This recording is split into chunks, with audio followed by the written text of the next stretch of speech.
My name's Amy and I'm currently the Secretary at Hilton Harvest Community Garden. It's a really relaxing place to spend time.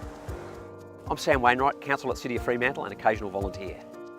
There is really something therapeutic chatting with good people while working away in a garden. Re-centres here certainly makes me happy again. I recommend it to anyone.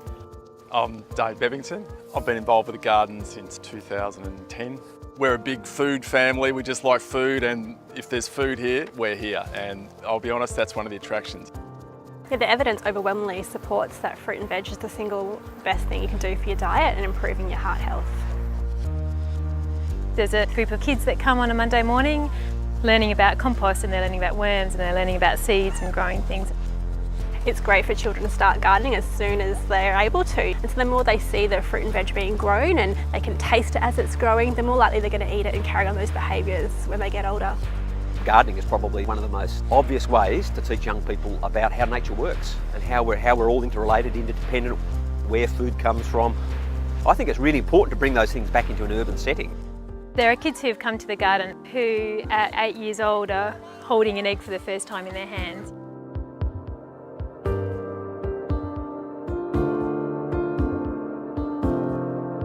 One of the most critical things, above and beyond the veggies that get produced and the fruit and the learning that people get out of that, is the social connections that are formed.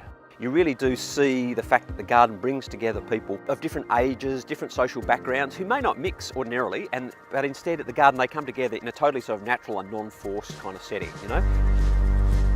There's people here I would never normally come across. So over the 10 years, I think my social group has kind of slowly changed to be more centred around the garden and other community things. I'm perhaps not the most social guy in the world, but I know that coming down here is really good for me socially, just to get in touch with people. Being a part of this community is something really magical. You know, these people are not my family, but they are, because that's the kind of relationship you have with them. It's really become over the years a focal point for the suburb. The impact of the garden is more than just the physical space. It does kind of permeate through the community, and people like the idea of a community garden, and the real estate agents put it on their ads. And it's also well established that, you know, the best thing for community safety is passive surveillance. It's people getting to know each other. And no amount of locks and alarms can replace for that level of community interaction, and I think the garden plays a really, really useful role on that level. Community doesn't happen as naturally as it used to, I don't think.